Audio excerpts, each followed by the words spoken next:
நீங்களும் உங்கள் நடத்தையில் எல்லாம் தூய்மை உள்ளவர்களாய் இருங்கள். நீங்கள் தூயவராய் இருங்கள், ஏனெனில் நான் தூயவன் என்று சொல்லுகிறேன். இப்போ நாம் தூய்மையான கடவுளுடைய பிரசன்னத்தில் இருக்கிறோம். ஆனால் நாம் தூய்மையாக இல்லை. நாம் பாவிகளாகவே இருக்கிறோம். நாம் குற்றம் செய்தவர்களாக இருக்கிறோம். ஆனாலும் நம்முடைய கடவுள் பாவிகள் மத்தியிலும் கூட தூய்மையற்றவர்களாக இருக்கக்கூடிய நம்முடைய மத்தியில், பாவிகளாக இருக்கக்கூடிய நம்முடைய மத்தியில் தூய்மையான கடவுள், மாசு மறுவற்ற கடவுள், பாவமே அறியாத தெய்வம் நம்முடைய மத்தியிலே வந்திருக்கிறார். நான் தூயவன் என்று சொன்ன கடவுள் பாவிகளாகிய நம்முடைய மத்தியிலே வந்து, நீங்களும் தூயவர் ஆகுங்கள், நீங்கள் தூயவர் ஆக வேண்டும், அதுக்குண்டான கிருபையை பெற்றுக்கொள்ளுங்கள், அதுக்குண்டான ஆசீர்வாதத்தை பெற்றுங்கள் என சொல்லி தூயவரான கடவுள் உங்களையும் என்னையும் இன்றைக்கு இந்த வழிபாட்டுக்கு அழைத்திருக்கிறார். எனவே தூயவராம் கடவுளை நாம் போற்றுவோம். தூய்மை மிகுந்த இந்த தெய்வத்தை நாம் வாழ்த்துவோம். முழந்தாள் படியிட்டு தூயவர் தூயவர் தூயவர் இந்த பாடலை நாம் 3 தடவை நாம் பாடி ஆண்டவரை நாம் போற்றுவோம். தூயவர் தூயவர் தூயவர்,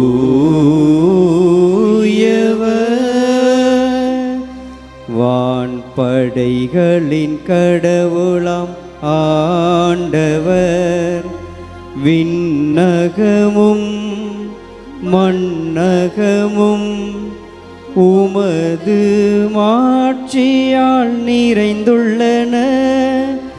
உன்னதங்களிலே ஓசன்னா, உன்னதங்களிலே ஓசன்னா. தூயவர் தூயவர் தூயவர், வான்படைகளின் கடவுளாம் ஆண்டவர், விண்ணகமும் மண்ணகமும் உமது மாட்சியால் நிறைந்துள்ளன. உன்னதங்களிலே ஓசன்னா, உன்னதங்களிலே ஓசன்னா. தூயவர் தூயவர் தூயவர், வான்படைகளின் கடவுளாம் ஆண்டவர், விண்ணகமும் மண்ணகமும் உமது மாட்சியால் நிறைந்துள்ளன. உன்னதங்களிலே ஓசன்னா, உன்னதங்களிலே ஓசன்னா. தூய்மை மிகுந்த தெய்வம் நமக்கு முன்பாக இருக்கிறார். அவருடைய பாதத்தில் நம்மை ஒப்புக் கொடுப்போம். பாவிகளாகவே நாம் இங்கே வந்திருக்கிறோம். நம்முடைய சொல்லினால், நம்முடைய செயலினால், நம்முடைய வார்த்தைகளினால், நம்முடைய நடத்தையினால், நம்முடைய பார்வையினால், நம்முடைய பேச்சினால் பலவிதமான பாவங்கள் செய்து தூயவராம் கடவுளுக்கு முன்பாக நாம் வந்திருக்கிறோம். ஆண்டவரை கடவுள் நம்மை ஒப்புக் கொடுப்போம். ஆண்டவரே, பாவிகளை தேடி வந்தேன் என்று சொன்னவரே, மருத்துவர் நோய் அற்றவருக்கல்ல நோயுற்றவர்களுக்கே என்று சொன்ன தேவனே, தேவனுடைய மத்தியில் வந்திருக்கிறேன். இந்த மாலை பொதுமை தேடி நாங்கள் வந்திருக்கிறோம். பல்வேறு வேண்டுதல்களோடும் பல்வேறு எண்ணங்களோடும் பல்வேறு மன்றாட்டுகளோடு தேடி வந்திருக்கிறோம். ஆண்டவரே, நாங்கள் நோய்வாய்ப்பட்டு வந்திருக்கிறோம். மருத்துவர் நோய் அற்றவருக்கல்ல நோய் உற்றவருக்கே தேவை என்று சொன்னீரே, எங்களுக்காக நீ இந்த மத்தியிலே வந்திருக்கிறேன். எங்களை ஆசீர்வதிப்பதற்காக வந்திருக்கிறேன். எங்களை தொடுவதற்காக வந்திருக்கிறேன், எங்களை சுகப்படுத்துவதற்காக வந்திருக்கிறேன். நன்றி சொல்கிறேன் ஆண்டவரே. இந்த மாலை பொழுதில், இந்த நற்கனை ஆராதனையில் நம்முடைய கிருபை எங்கள் மீது இறங்குவதாக, நம்முடைய ஆசீர் எங்கள் குடும்பங்கள் மீது இறங்குவதாக, நம்முடைய வல்லமை எங்கள் மீது இறங்கும்படியாய், எங்களுடைய ஜெபங்கள், எங்களுடைய மன்றாட்டுகள், எங்களுடைய விண்ணப்பங்கள் எல்லாவற்றையும் நீ கேட்டு எங்களுக்கு ஆசீர்வாதத்தை கொடுக்கக்கூடிய ஒரு மாலை பொழுதாய் இந்த பொழுது அமைவதாக ஆண்டவரே. எங்களை ஆசீர்வதியும், எங்கள் குடும்பத்தை ஆசீர்வதியும், எங்களுடைய பிள்ளைகளை ஆசீர்வதியும், எங்களுடைய தொழிலை ஆசீர்வதியும், எங்களுடைய முயற்சிகளை ஆசீர்வதியும், எடுக்கக்கூடிய காரியங்களை ஆசீர்வதியும் ஆண்டவரே. எங்களை முழுமையாய் ஆசீர்வதித்து உம்முடைய வல்லமையால் நிரப்பும்படியாய் ஜெபிக்கிறோம் ஜீவனுள்ள நல்ல பிதாவே, ஆமென். அமர்வோம்.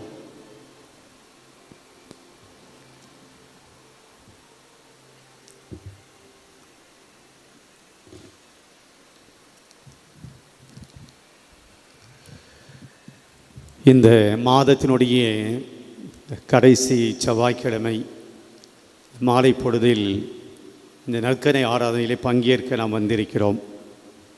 பிரியமானவர்களே,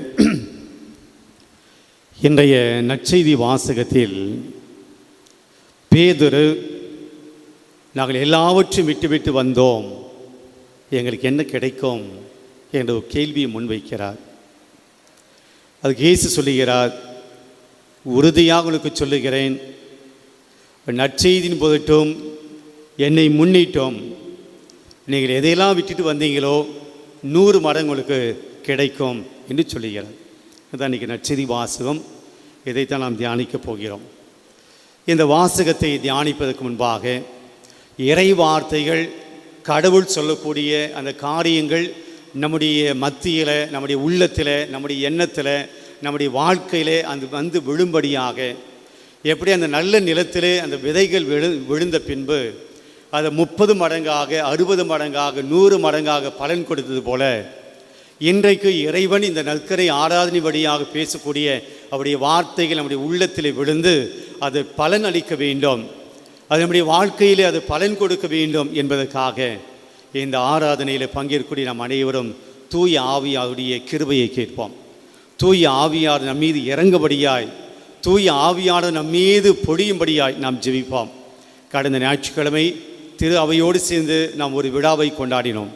என்ன விழா அது?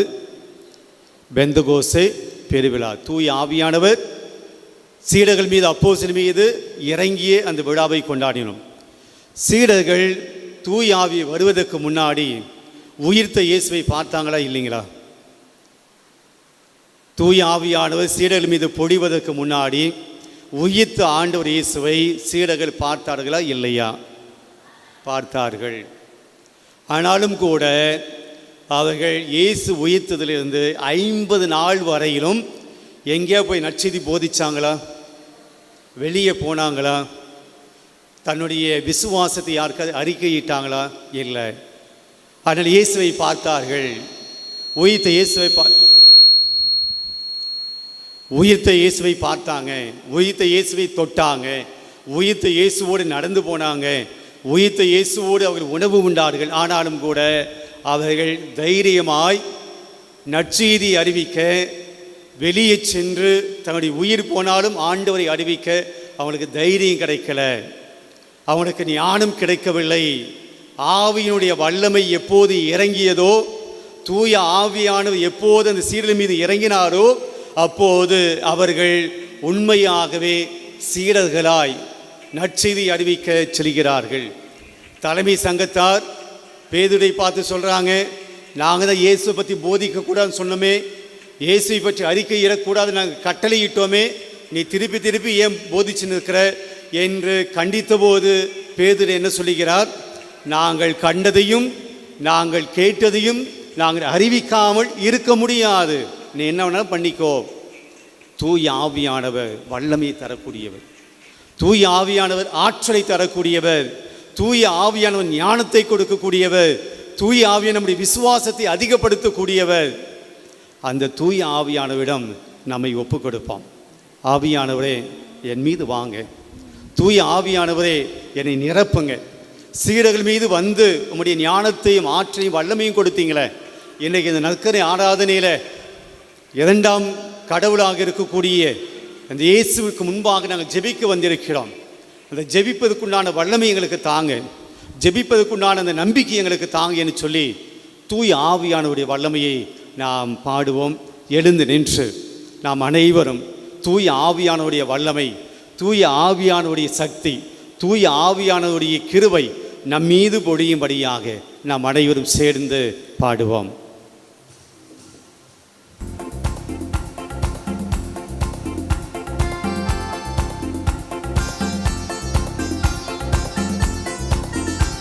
நல்ல உற்சாகமாய் கரங்களை தட்டி ஆவியானவர் நம்மை முழுமையாய் ஆட்கொள்ளும்படியாக, தூய ஆவியானவர் நம் மீது இறங்கும்படியாய், அக்கினி வடிவிலே சீடர் மீது இறங்கிய ஆவியானவர் நம்மீது இறங்கும்படியாக, புறா வடிவிலே இயேசு மீது இறங்கிய அந்த தூய ஆவியானவர் நம்மீது இந்த வேலையில் இறங்கும்படியாய் நாம் ஜெபித்து பாடுவோம்.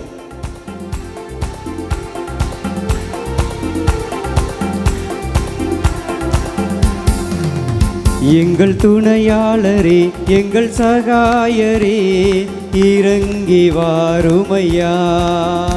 எங்கள் துணையாளரே, எங்கள் சகாயரே, இறங்கி வாருமையா. எங்கள் துணையாளரே, எங்கள் சகாயரே, இறங்கி வாருமையா. எங்கள் துணையாளரே, எங்கள் சகாயரே, இறங்கி வாருமையா. எங்கள் உள்ளத்திலே, எங்கள் குடும்பத்திலே, எங்கள் மத்தியிலே இறங்கி வாருமையா. தூய ஆவியானவரே, எங்கள் உள்ளத்திலே வாங்க, எங்கள் குடும்பத்திலே வாங்க, எங்கள் மத்தியிலே வாங்க, எங்களை ஆட்கொள்ளுங்க, உம்முடைய வல்லமையால் நிரப்புங்க. எங்கள் குடும்பத்தில் உம்முடைய வல்லமையால் நிரப்பும்படியாய், எங்களுடைய உள்ளத்திலே வல்லமையால் நிரப்பும்படியாய் உம்மை வேண்டுகிறோம் ஆண்டவரே. தூய ஆவியானவரே, எங்கள் துணையாளரே, எங்கள் மீது வாருமையா என்று சொல்லி பாடுவோம். எங்கள் உள்ளத்திலே, எங்கள் குடும்பத்திலே, எங்கள் மத்தியில் இறங்கி வாருமையா. எங்கள் உள்ளத்திலே, எங்கள் குடும்பத்திலே, எங்கள் மத்தியில் இறங்கி வாருமையா. ஓ பரிசுத்த ஆவியே, இறங்கி வாருமையா. ஓ பரிசுத்த ஆவியே, இறங்கி வாருமையா. எங்கள் துணையாளரே, எங்கள் சகாயரே, இறங்கி வாருமையா. சேர்ந்து எங்கள் துணையாளரே, எங்கள் சகாயரே, இறங்கி வாருமையா. எங்கள் பலவீனத்தில், எங்கள் நோய்களில், எங்கள் கஷ்டத்தில் இறங்கி வாருமையா. நாம் பலவீனமானவர்களாய் இருக்கிறோம், நாம் நோய்களில் இருக்கிறோம், நாம் கஷ்டத்தில் இருக்கிறோம். நம்முடைய பலவீனத்திலே, நம்முடைய நோய்களிலே, நம்முடைய கஷ்டங்களிலே வல்லமை கொடுக்கக்கூடிய, ஆற்றலை கொடுக்கக்கூடிய, அவருடைய கிருபையை கொடுக்கக்கூடிய ஆவியானவரை நாம் அழைத்து பாடுவோம். எங்கள் பலவீனத்தில், எங்கள் நோய்களில், எங்கள் கஷ்டத்தில் இறங்கி வாருமையா. எங்கள் பலவீனத்தில், எங்கள் நோய்களில், எங்கள் கஷ்டத்தில் இறங்கி வாருமையா. ஓ பரிசுத்த ஆவியே, இறங்கி வாருமையா. சேர்ந்து ஓ பரிசுத்த ஆவியே, இறங்கி வாருமையா. எங்கள் துணையாளரே, எங்கள் சகாயரே, இறங்கி வாருமையா. எங்கள் துணையாளரே, எங்கள் சகாயரே, இறங்கி வாருமையா. எங்கள் குறைகளில், எங்கள் துன்பத்தில், எங்கள் உள்ளத்தில் இறங்கி வாருமையா. நாங்கள் குறைகளோடு இருக்கிறோம், பலவிதமான குறைபாடுகளோடு இருக்கிறோம். ஆவியானவரே, எங்களை நிரப்பும்படியாய் ஜெபிக்கிறோம். எங்கள் துன்பத்தில் நீர் எங்களோடு இருந்து, எங்களுக்கு துணையாளராய் இருந்து எங்களை திடப்படுத்தும்படியாய் ஜெபித்து பாடுவோம். எங்கள் குறைகளிலே, எங்கள் துன்பத்திலே, எங்கள் உள்ளத்தில் இறங்கி வாருமையா. எங்கள் குறைகளிலே, எங்கள் துன்பத்திலே, எங்கள் உள்ளத்தில் இறங்கி வாருமையா.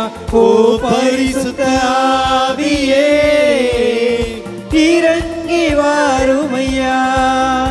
ஓ பரிசுத்த ஆவியே இறங்கி வாருமையா. எங்கள் துணையாளரே எங்கள் சகாயரே இறங்கி வாருமையா. எங்கள் துணையாளரே எங்கள் சகாயரே இறங்கி வாருமையா. எங்கள் துணையாளரே எங்கள் சகாயரே இறங்கி வாருமையா. எங்கள் துணையாளரே எங்கள் சகாயரே இறங்கி வாருமையா. ஓ பரிசுத்த ஆவியே இறங்கி வாருமையா. ஓ பரிசுத்த ஆவியே இறங்கி எங்கள் மீது வாரும்.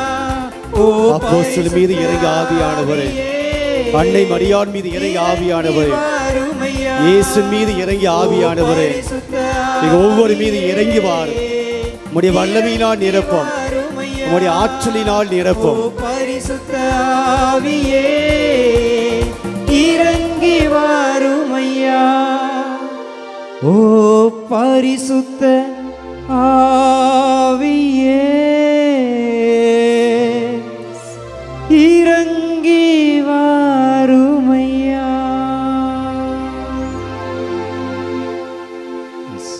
தூய ஆவியானவரே, இதோ ஆண்டவர் இயேசுனுடைய சன்னிதானத்தில் இருக்கக்கூடிய ஒவ்வொரு மகனையும் மகளையும் உம்முடைய அபிஷேகத்தால் நிரப்பும்படி ஜெபிக்கிறோம்.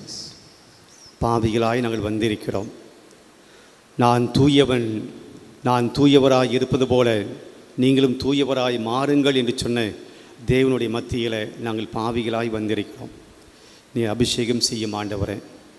எங்கள் பாவங்கள், குற்றங்கள், குறைகள், எங்களுடைய பலவீனங்கள், எங்களுடைய நோய்கள், எங்களுடைய கஷ்டங்கள் எல்லாவற்றையும் இதோ இந்த பலிப்பீடத்தில் ஒப்பு கொடுத்து உம்முடைய வல்லமையினால், உம்முடைய ஞானத்தினால் நாங்கள் ஆண்டவர் இயேசுவை வழிபட, நாங்கள் ஜெபிக்க, நாங்கள் மன்றாட்டுகளை எழுப்ப, நாங்கள் ஆண்டவருடைய ஆசீர்வாதங்களை பெற்றுக்கொள்ள ஆவியானவரே எங்களை அபிஷேகம் செய்யும். உம்முடைய வல்லமையால் நிரப்பும். சாத்தானுக்கு இடம் கொடுக்காமல், பராக்குகளுக்கு இடம் கொடுக்காமல், நம்பிக்கை குன்றி போகாமல், நம்பிக்கை இழந்து போகாமல், என் தேவன் என்னோடு இருக்கிறார், என் கடவுள் எனக்கு முன்பாக இருக்கிறார், சுகம் கொடுக்கக்கூடிய கடவுள், வல்லமை மிகுந்த கடவுள், ஆற்றல் மிகுந்த தெய்வம், என் குடும்பத்துக்கு சமாதானத்தை கொடுப்பதற்காக, என் பிள்ளைகளுக்கு நல் வாழ்க்கை கொடுப்பதற்காக, எனக்கு சுகம் கொடுப்பதற்காக, நோயிலிருந்து எனக்கு விடுதலை கொடுப்பதற்காக, என் கஷ்டங்களில் எனக்கு விடுதலை கொடுப்பதற்காக, பலமான துன்பங்களில் எனக்கு விடுதலை கொடுப்பதற்காக என் தேவன் என்னுடைய மத்தியிலே வந்திருக்கிறார். நான் முழுமையாக இவரை நம்பி செபிக்க ஆவியானவரே என்னுடைய விசுவாசத்தை அதிகப்படுத்தும் என்று சொல்லி ஆண்டவருடைய கரத்திலே நம்மை முழுமையாய் ஒப்பு கொடுப்போம்.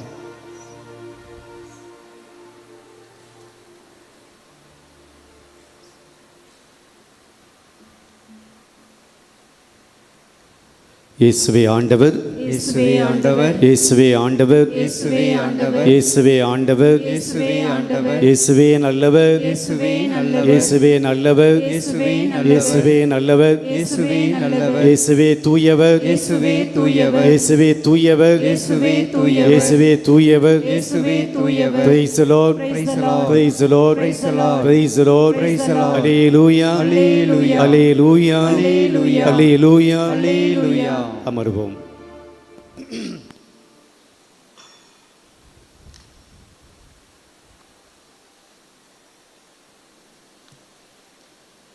இந்த மாலை பொழுதில் இந்த தேவனுடைய இல்லத்தில், ஆண்டோடைய சன்னிதானத்தில் வந்திருக்கூடிய உங்கள் அனைவரையும் அன்போடு அழைக்கிறோம். இன்னைக்கு ஆண்டவர் நமக்கு கொடுக்கக்கூடிய ஒரு அற்புதமான செய்தியை இந்த நற்கனை ஆராதனையில் நாம் செவி மடுப்போம், அதை உள்வாங்கிக் கொள்வோம். இன்றைக்கு நாம் படிக்கக்கூடிய நற்செய்தியை தான், திருப்பலியில் படிக்கக்கூடிய நற்செய்தியை தான் இன்றைக்கு நற்கனை ஆராதனைக்குண்டான சிந்தனையாக நான் பார்க்கிறேன். விவிலியம் வைத்திருக்க நீங்கள் எடுத்துக்கொள்ளுங்கள். இன்றைய நற்செய்தியானது மார்க்கு நற்செய்தி 10ஆம் அதிகாரம் இறை வார்த்தைகள் 28 முதல் 31 முடிய வாசிப்போம். அப்போது பேதுரு அவரிடம், பாரும், நாங்கள் எல்லாவற்றையும் விட்டுவிட்டு உம்மை பின்பற்றியவர்களாயிற்றே என்று சொன்னார். ஓகே, முதல் வசனம். பேதுரு இயேசு பார்த்து கேட்கிறார், நாங்கள் எல்லாவற்றையும் விட்டு உம்மை பின்பற்றி வந்தோமே என்று சொல்லுகிறார்.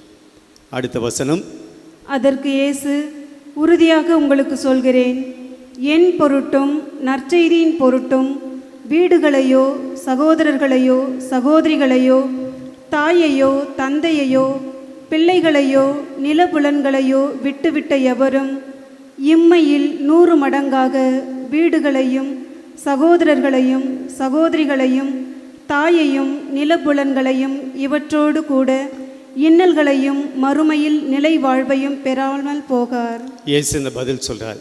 பேதுரு கேட்ட கேள்விக்கு இயேசு இந்த பதில் சொல்கிறார். இதைத்தான் நாம் தியானிக்க போகிறோம். இந்த பகுதி முன்னாடி இருக்கக்கூடிய பகுதி என்னவென்றால், ஆண்டவர் இயேசு ஒரு செல்வந்தனை பின்பற்றும்படியாக கூப்பிடுவார். அப்போ அந்த செல்வன் தனக்கு மிகுந்த செல்வம் இருப்பதனால் அந்த செல்வத்தெல்லாம் ஏழைகளுக்கு கொடுத்துட்டு என்னை பின்பற்றி வா என்று சொல்லி இயேசு சொல்ல அது அவனுக்கு ரொம்ப கஷ்டமாக இருந்துச்சு. நான் இவ்வளோ சொத்து சேர்த்துருக்கிறேன், அதெல்லாம் போய் ஏழைகளுக்கு கொடுத்துட்டு நான் எப்படி உங்களை பின்பற்ற முடியும் என்று சொல்லி அவன் இயேசுவை பின்பற்றவில்லை. அவன் தன்னுடைய வழியை பார்த்துட்டு போகிறான். அதுக்கு பின்னாடி வரக்கூடிய பகுதி தான் இந்த பகுதியை நம்ம வாசிக்கிறோம். இப்போ செல்வந்தனை பின்னாடி வா, என் பின்னாடி வா, என்னை பின்பற்றி வா என்று கேட்டபோது செல்வந்தன் முகம் வாடி போகிறான். விவிலியத்தில் நாம் பார்க்கிறோம், அவன் முகம் மாறி வாடி சென்றான், இயேசுவை பின்பற்றலை. இப்போது பேதுருக்கு இவன் இயேசுவை பின்பற்றி போகலை, நாம் இயேசுவை பின்பற்றி வந்தோம்.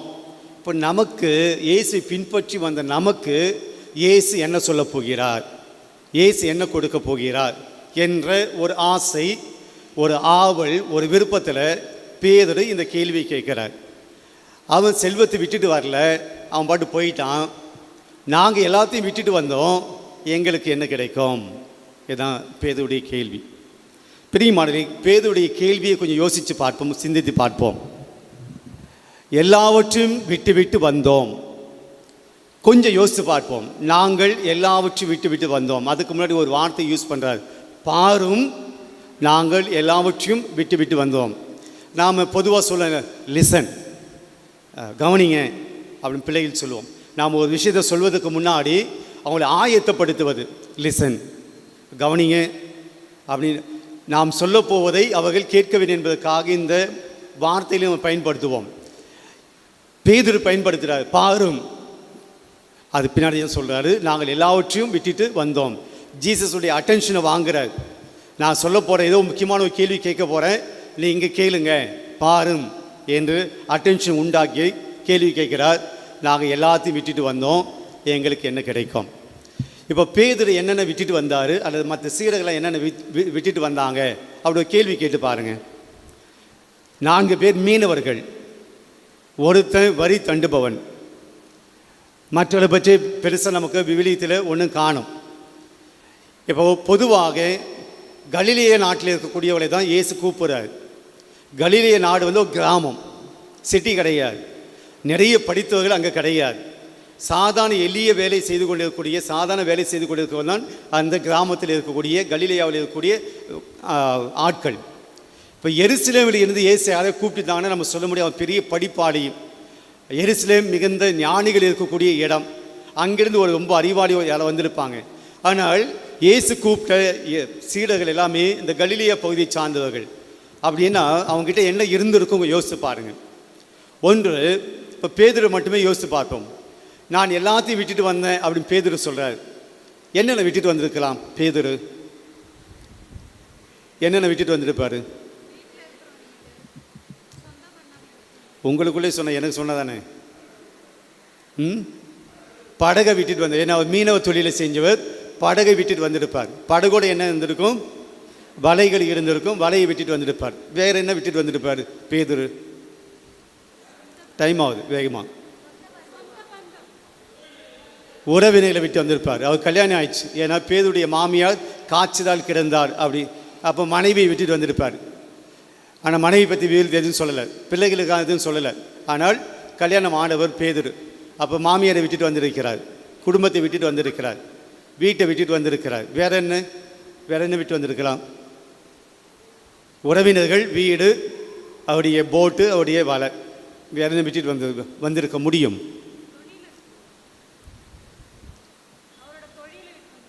அதான் மீனவ தொழில். போட்டு வலையை விட்டுட்டு இப்படி மீனவ தொழில் செய்ய முடியும்?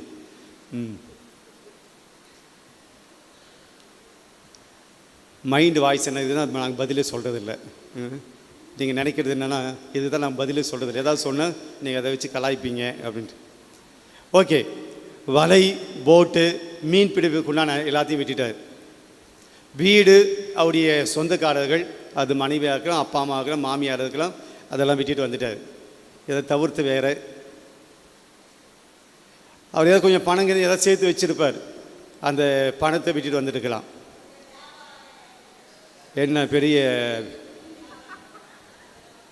பெரிய பேங்கில் இதாக இருந்தார், பெரிய வியாபாரம் பண்ணார், தொழில் அதுதான். ஓகே, தொழிலை விட்டுட்டார். ஓகே, பெருமை அவனுடைய உறவினர்கள், அவனுடைய சொந்தம், அவருடைய நண்பர்கள், அந்த ஊரில் இருக்கக்கூடிய அவனுக்கு தெரிஞ்சவங்க எல்லாத்தையும் விட்டுட்டு வந்திருக்கிறார். அப்போ பார்த்தோம்னா அவர் ரொம்ப காஸ்ட்லியானது, ரொம்ப இன்றைக்கி நாம் நினைக்கக்கூடிய அப்படியே இறுக்கமாக பிடிச்சக்கூடிய அப்படி வங்கி கணக்கோ, அந்த கோடியான சொத்துக்களோ, நகைகளோ, பெரிய வீடோ, வாங்கி வச்சிருக்கிற காரோ, அப்படியெல்லாம் பேதுருக்கு ஒன்றும் கிடையாது, மற்றவர்களுக்கு ஒன்றும் கிடையாது. அதில் அதிகமாக ஏதாவது வச்சிருக்கக்கூடிய யார் அப்படின்னா மத்தேயு தான். மத்தேயு தான் சுங்கச்சாவடியில் வேலை செஞ்சார். அவர்தான் கொஞ்சம் அதிகமான வருமானம் இருந்திருக்கும். ரோமியருக்கு அதிகமான வருமானம் கொடுத்துருப்பாங்க, இவங்களும் அதிகமான வருமானத்தை ஈட்டி இருப்பாங்க. அப்போ பெரிய பணக்காரர்கள் இருந்திருக்கக்கூடியவர் இவராக தான் இருக்க முடியும். மத்தேயு பெருசாக ஒன்றும் விட்டுட்டு வரல. இதுதான் அவங்க விட்டுட்டு வந்தது. அந்த உடஞ்சி போன போட்டு, கிழிஞ்சு போன வலை, அந்த ஓட்ட இருக்கக்கூடிய கூடை, இதுதான். இதை பேதுரு சொல்கிறாரு, நாங்கள் எல்லாத்தையும் விட்டுட்டு வந்தோம். என்ன விட்டுட்டாரு?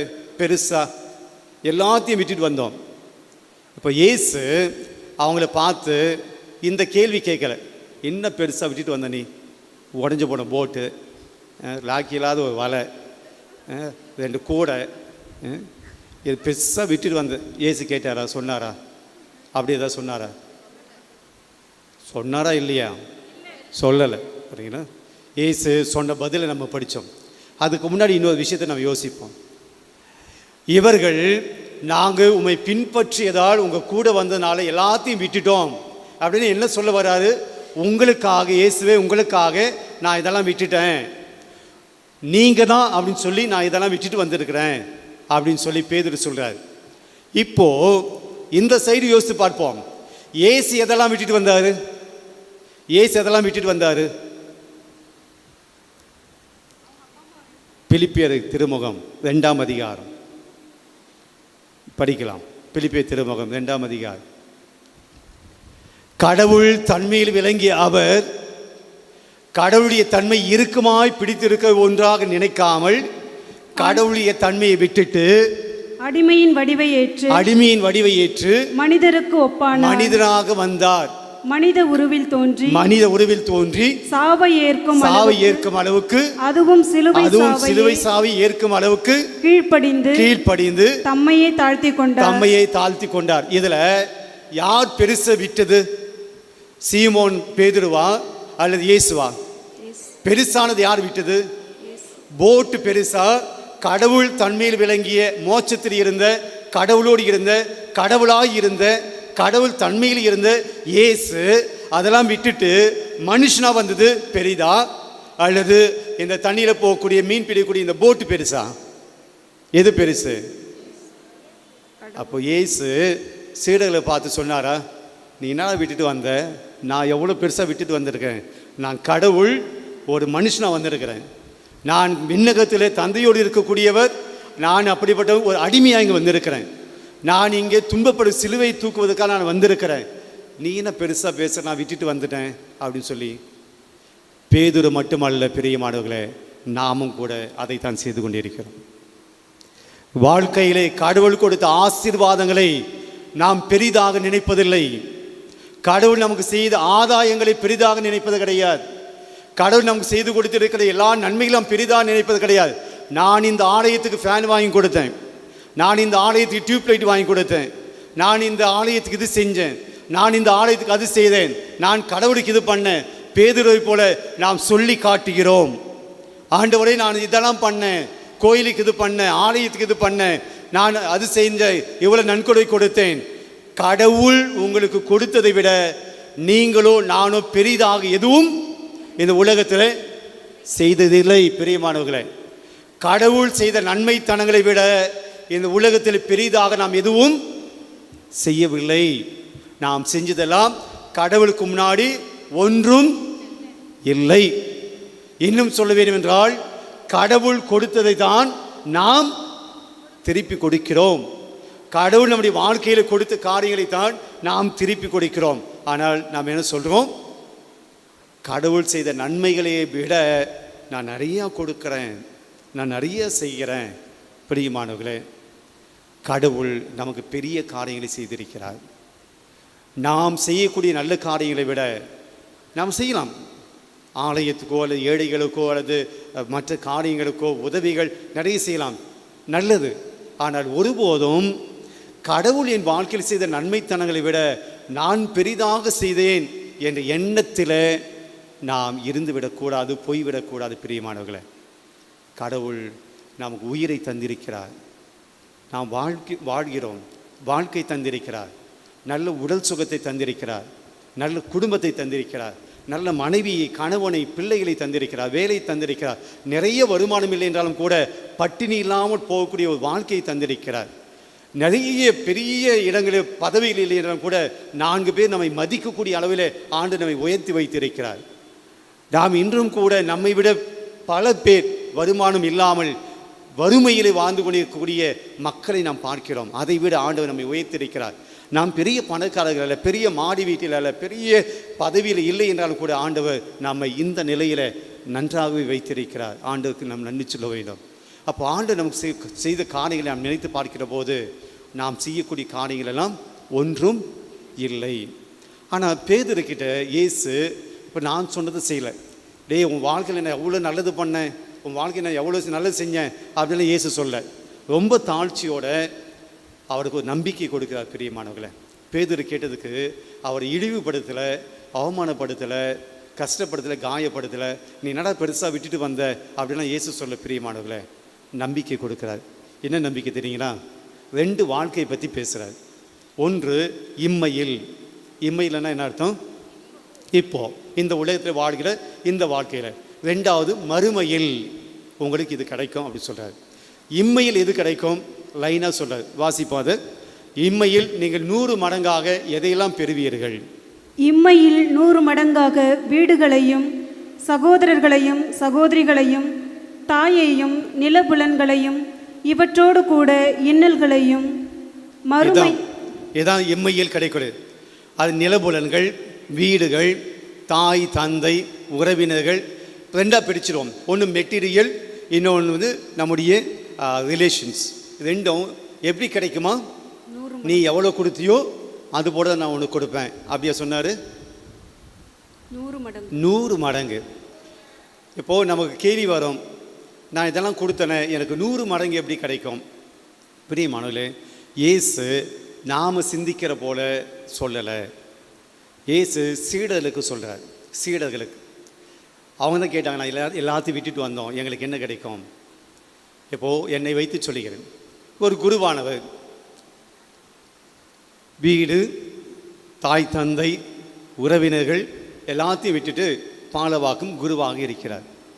இப்போது எனக்கு ஒரு அம்மா இருக்கிறாங்க, அப்பா கிடையாது, இறந்து விட்டார். அம்மா இருக்கிறாங்க, தம்பி இருக்கிறார், அண்ணன் இருக்கிறார், தங்கைகள் இருக்கிறார், அக்கா இருக்கிறாங்க.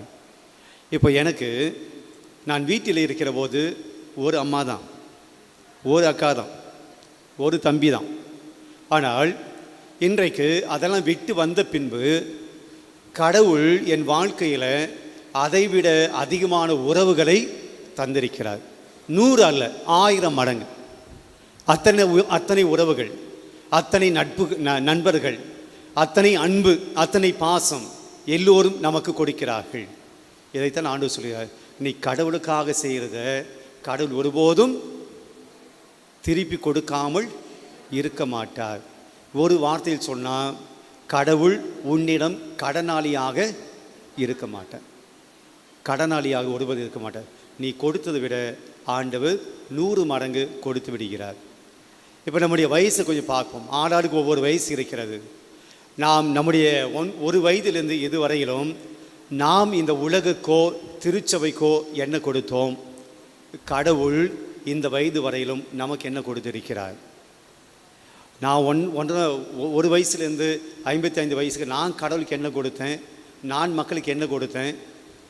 இதே 55 வயசில் கடவுள் எனக்கு என்ன கொடுத்தார் அப்படின்னு பார்த்தா நான் கொடுத்ததெல்லாம் ஒன்றுமே கிடையாது. ஆனால் கடவுள் எனக்கு கொடுத்தது அதிகம். 100 மடங்கள்ல 1000 மடங்கு, பல ஆயிரம் மடங்கு ஆண்டவர் நீ ஆசீர்வதித்திருக்கிறார். நான் இந்த இடத்துல இந்த நேரத்தில் நல்ல உடல் சுகத்தோடு நான் இங்கே பேசி கொண்டிருக்கிறேன் என்றால் ஆண்டவருடைய கிருபை, ஆண்டவருடைய ஆசீர்வாதம். பல்வேறு விபத்துக்கள், பல்வேறு ஆக்சிடென்ட்ஸ், ஆனாலும் கூட கடவுள் இந்த நொடி பொழுது வரையிலும் என்னை இங்கே நிப்பாட்டியிருக்கார் அப்படின்னா கடவுளுடைய மாபெரும் கிருபை, மாபெரும் ஆசீர்வாதம். இது உங்களுடைய வாழ்க்கையிலும் நடந்திருக்கலாம். எனவே கடவுள் நம்மை நாம் கொடுப்பதை மீண்டும் திருப்பி கொடுக்கிறார். அதைத்தான் இன்றைக்கி தாமீசர் சொல்கிறார். இந்த உலகத்திலே, மேல் உலகத்தை பற்றி பேசல அவர், இந்த உலகத்திலேயே நான் திருப்பி உனக்கு கொடுத்துறேன். உங்கள் வாழ்க்கை யோசித்து பார்ப்பீரியமானவர்களே, கடவுளுடைய அற்புதங்கள் அதிகமாக இருக்கின்றன. கடவுளுடைய ஆசீர்வாதங்கள் அதிகம். நாமத்தான் நினைக்கிறோம் கடவுள் எனக்கு எதுவும் பண்ணலை, கடவுள் எனக்கு எதுவும் செய்யலை, நான் விரும்பியது எனக்கு கிடைக்கல, நான் ஆசைப்பட்டது எனக்கு கிடைக்கல. பிரியமானவர்களே, ஆசைப்பட்டதெல்லாம் கிடைக்கணும் என்று அவசியம் இல்லை. அவசியமானது கிடைத்தால் போதும். நான் வாழ்வுக்கு எது அவசியமோ அது கிடைத்தால் போதும். ஆசைப்படுவதெல்லாம் நமக்கு தேவையில்லை. எல்லாவற்றுக்கும் ஆசைப்படலாம். ஆனால் எது நமக்கு தேவையோ அதை கடவுள் நமக்கு கொடுத்து கொண்டு தான் இருக்கிறார். எது நமக்கு அவசியமோ அதை ஆண்டவர் கொடுத்து கொண்டு தான் இருக்கிறார். அப்போ ஆண்டவர் சொல்கிறாரு பேதுருக்கிட்ட, இந்த உலகத்திலேயே நீ 100 மடங்காக நீ எதெல்லாம் விட்டுட்டியோ அது உனக்கு கிடைக்கும். பேதுரு வீட்டு விட்டுட்டு வந்தார். ஆனால் இன்றைக்கும் கூட பேதுருவை நாம் கொண்டாடுகிறோம். இன்றைக்கும் கூட அவருடைய விழாவை நாம் எடுக்கிறோம். பேதுரு யாருன்னு நமக்கு தெரியும். இந்த திருச்சபையினுடைய முதல் திருத்தந்தையாக அவர் விளங்குகிறார். முதல் பாப்பாண்டவர் யார்? பேதுரு. ஆண்டவர் அவரை உயர்த்துகிறார். போட்டு விட்டுட்டு வந்த ஆளு, வலையை விட்டுட்டு வந்த ஆளுக்கு இயேசு கொடுத்த பதவி எது? முதல் திருத்தந்தை, திருச்சபையுடைய திருத்தந்தை, செயின்ட். அவர் புனிதராக இருக்கிறார். ஒரு போட் எங்க கிடக்குது? திருச்சபையினுடைய முதல் திருத்தந்தையாக போப் எங்க இருக்கிறார்? பேதுரு எங்க இருக்கிறார்? ஆண்டவர் நீங்கள் கொடுப்பதை விட நான் கொடுப்பதை விட எப்போதுமே மேலானதான் கொடுப்பார். Praise the Lord, praise the Lord. அடுத்தது மறுமையில் இன்னொன்று கொடுக்கிறார். இம்மையில் மட்டும் கிடையாது, மறுமையிலும் கொடுக்கிறார். மறுமையில் என்ன கொடுக்கிறார்? நிலைவாழ்வு. நிலைவாழ்வு. பிரியமானவர்களே, இந்த உலகத்திலே நம்ம மண்ணா போயிட மாட்டோம். இந்த உலகத்தில் நாம் அடுத்தவருக்கு ஈகை காரியங்கள், இரக்க காரியங்கள், அன்பு காரியங்கள் இந்த உலகத்தில் உதவி செய்கிற போது கடவுள் நமக்கு உறுதிமொழி கொடுக்கிறார், ப்ராமிஸ் கொடுக்கிறார்.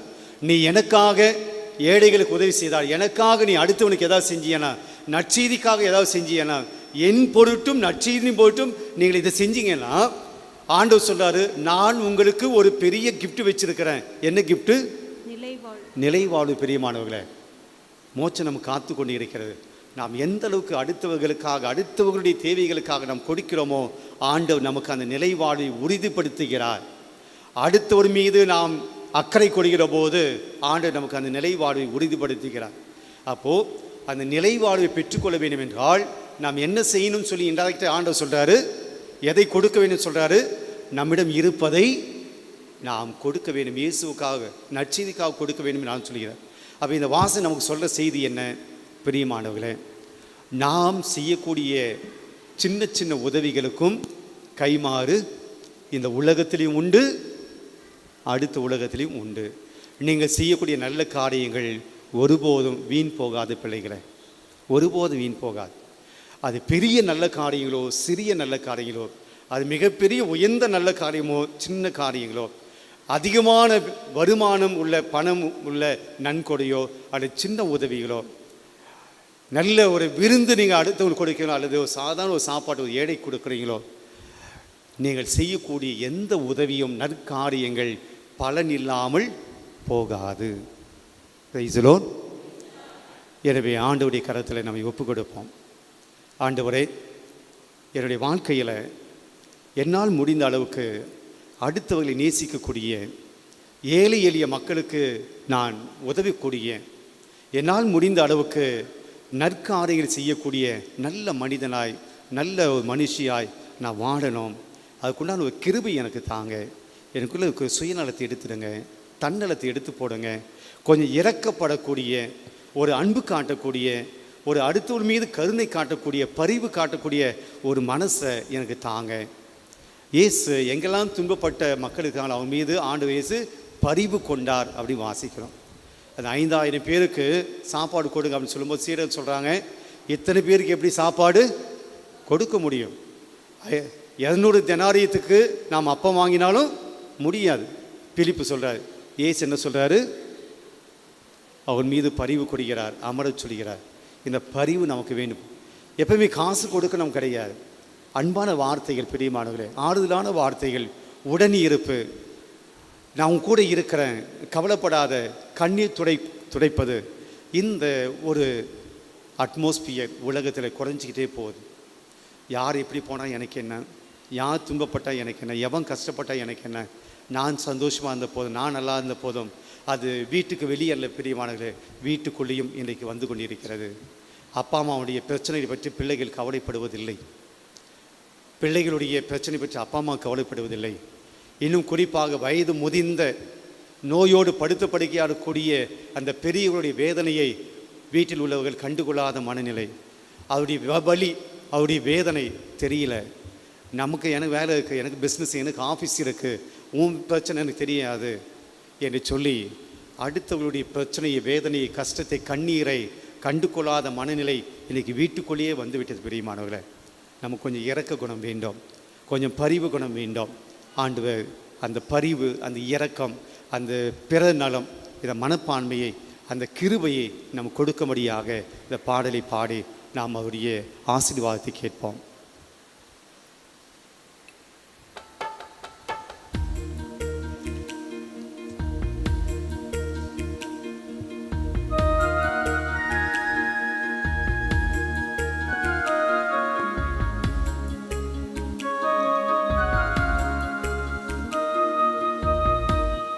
உங்க கிருபை இல்லாம வாழ முடியாதப்பா, உங்க கிருபை இல்லாம வாழ தெரியாதப்பா, உங்க கிருபை இல்லாம வாழ முடியாதப்பா, உங்க கிருபை இல்லாம வாழ தெரியாதப்பா.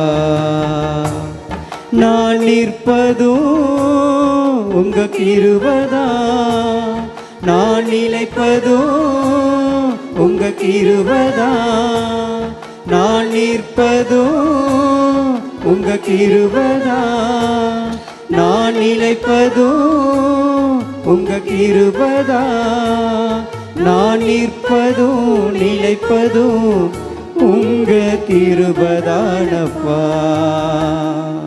உங்க கிருபை இல்லாம வாழ முடியாதையா,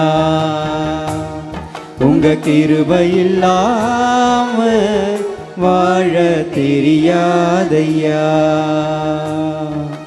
தெரியாதப்பா வாழ முடியாதப்பா, தெரியாதப்பா வாழ முடியாதப்பா. ஆண்டவருடைய கிருபை காலையில் நாம் எழுகிற முதல் நாம் இரவு படுக்கிற வரையிலும், நாம் படுத்து உறங்குகிற போதும் கூட ஆண்டவர் நம்மோடு இருந்து நம்மை வழி நடத்துகிறார். ஒரு நாள் முழுவதுமாக இறைவனுடைய பராமரிப்பில் பிரியமானவர்களே நீங்களும் நானும் வாழுகிறோம். நாம் செல்கிற போது, நாம் பயணிக்கிற போது, வேலை செய்கிற போது, நாம் நடக்கிற போது, எல்லா சூழ்நிலையிலும் ஆண்டவருடைய கிருபை நம்மை தாங்கி வழி நடத்துகிறது. நம்முடைய வாழ்நாள் முழுவதுமாக இந்த நொடி பொழுது வரையிலும் ஆண்டவருடைய கிருபை நம்மை மிக அற்புதமாய் வழி நடத்தி இருக்கிறது. ஆண்டவருக்கு நன்றி சொல்லி பாடுவோமா? காலையில் எழுந்தவுடன் புது கிருபை தாங்குது, வாழ்நாள் முழுவதும் மகிழ்ச்சிக்குள்ளே நடத்துது. காலையில் எழுந்தவுடன் புது கிருபை தாங்குது, வாழ்நாள் முழுவதும் மகிழ்ச்சிக்குள்ளே நடத்துது. நிர்மூலமாகாமலே இதுவரை காத்தீரையா. பலவீன நேரங்களில் உம் கிருபை தாங்கினதையா. என் அரணும் என் கோட்டை உயர்ந்த அடைக்கலம் நீரே. என் அரணும் என் கோட்டை உயர்ந்த அடைக்கலம் நீரே. உங்க கிருபை இல்லாம வாழ முடியாதையா.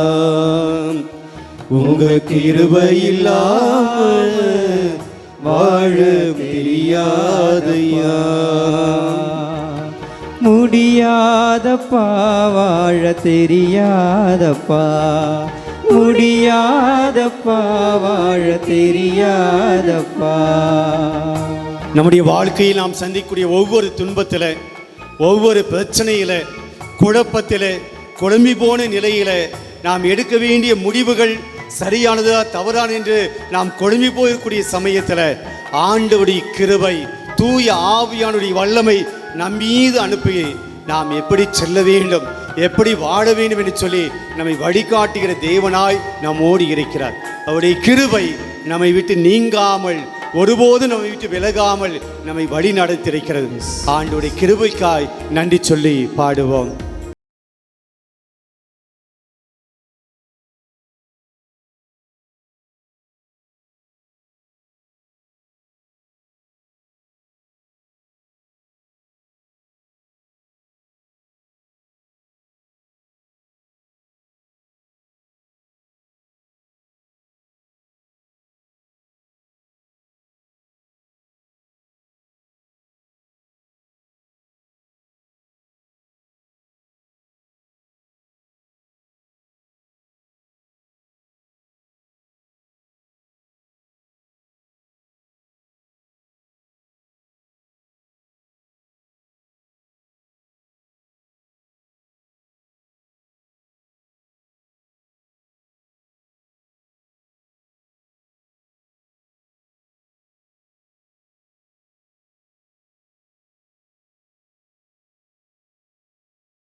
உங்க கிருபை இல்லாம வாழ முடியாதையா.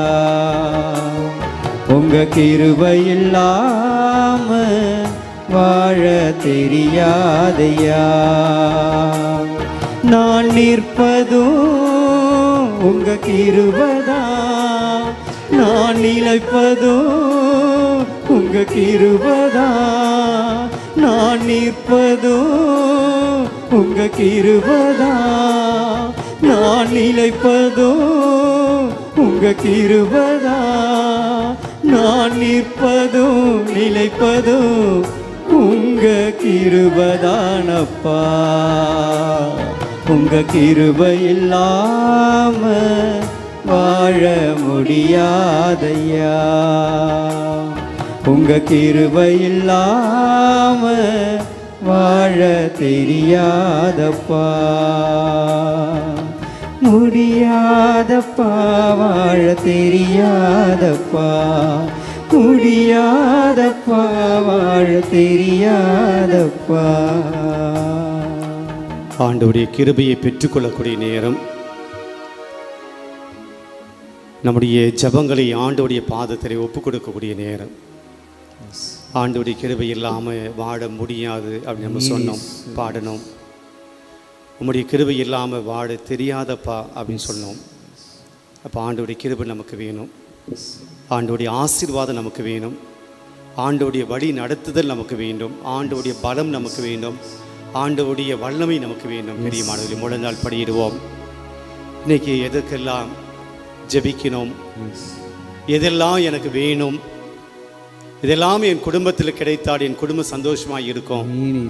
இதெல்லாம் என் குடும்பத்துக்கு கிடைத்தால் எங்களுடைய குடும்பத்தில் கொஞ்சம் நிம்மதி வரும், கொஞ்சம் அமைதி வரும், நாங்கள் கொஞ்சம் மகிழ்ச்சியாக வாழ முடியும்.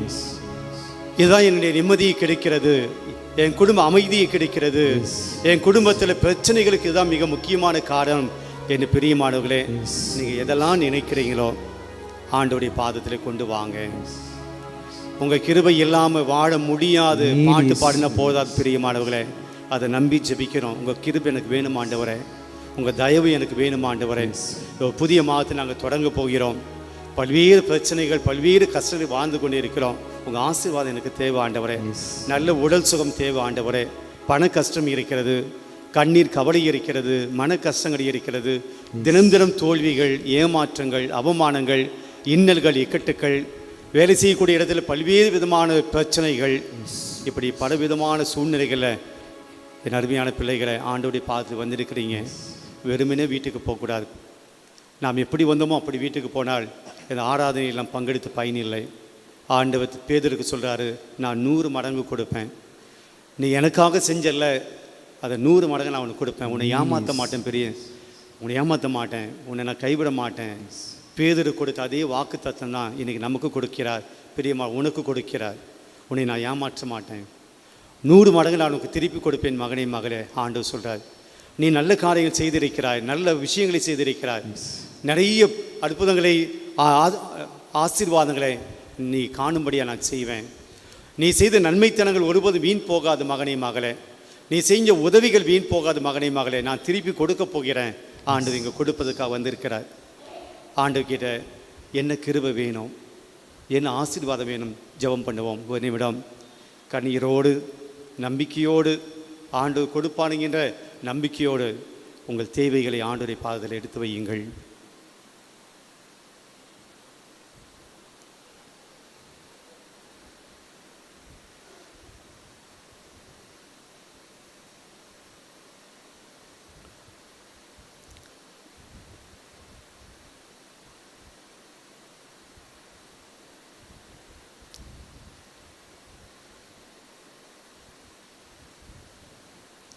ஆண்டவருடைய ஆசீர்வாதம் பெறக்கூடிய நேரம், ஆண்டவருடைய வல்லமை நம்முடைய மத்தியிலே நம்மை நிரப்பக்கூடிய நேரம், ஆண்டவர் சுகம் கொடுக்கக்கூடிய நேரம், மன அமைதியும் மகிழ்ச்சியும் கொடுக்கக்கூடிய நேரம். ஆண்டவர் நம்மை ஆசீர்வதிக்கப் போகிறார். ஆண்டவர் நம்பி வந்திருக்கிறவங்களை ஆண்டவர் ஆசீர்வதிக்கப் போகிறார். கடவுளை என்னை ஏமாற்ற மாட்டார், ஆண்டவர் என்னை ஏமாற்ற மாட்டார். நற்கனை ஆண்டவர் நீ ஒருபோதும் கைவிட மாட்டார். நம்பிக்கையோடு ஆண்டவருடைய ஆசீர்வாதத்தை பெறுவோம். மாண்பிய கீதம் பாடுவோம்.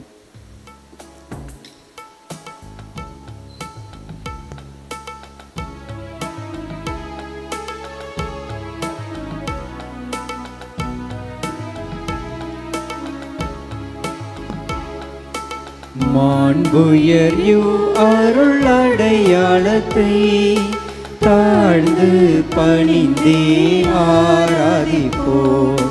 பழைய நியம முறைகள் அனைத்தும் இனி மறைந்த முடிவு பெறுக. புதிய நியம முறைகள் வருக. புலன்களாலே மனிதன் இதனை அறிய இயலா.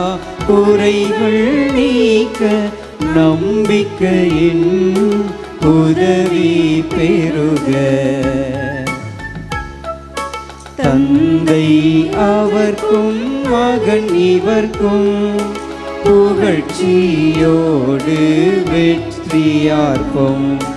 மீட்பின் பெருமை மாட்சிமையோடு வலிமை வாழ்த்து யாவுமாக.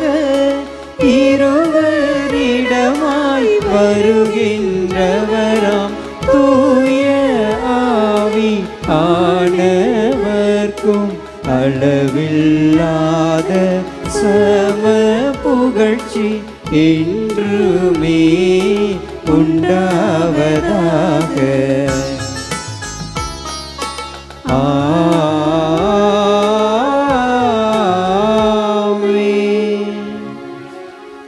மன்றாடுவோமாக. இறைவா, இந்த வியப்புக்குரிய அருளடையாளத்திலே உம்முடைய திருப்பாடுகளின் நினைவை எங்களுக்கு விட்டு சென்றே. உம் திருவுடல் திருரத்தம் இவற்றின் மறைபொருளை வணங்கும் நாங்கள் உமது மெய்ப்பின் பலனை இடைவிடாமல் தொய்த்துணர்ந்து மகிழ அருள்வீராக. தந்தையாகிய இறைவனோடு தூயாவியாரின் ஒன்றிப்பில் இறைவனாய் என்றென்றும் வாழ்ந்து ஆட்சி செய்கின்ற உம்மை மன்றாடுகின்றோம். ஆமென்.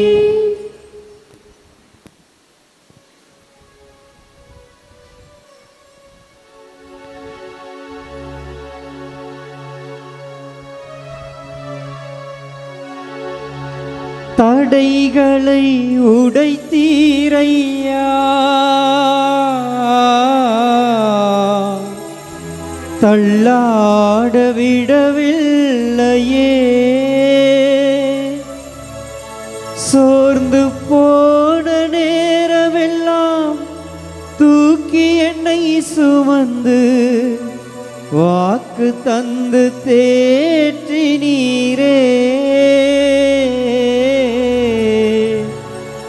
நன்றி நன்றி ஐயா, கோடி கோடி நன்றி ஐயா.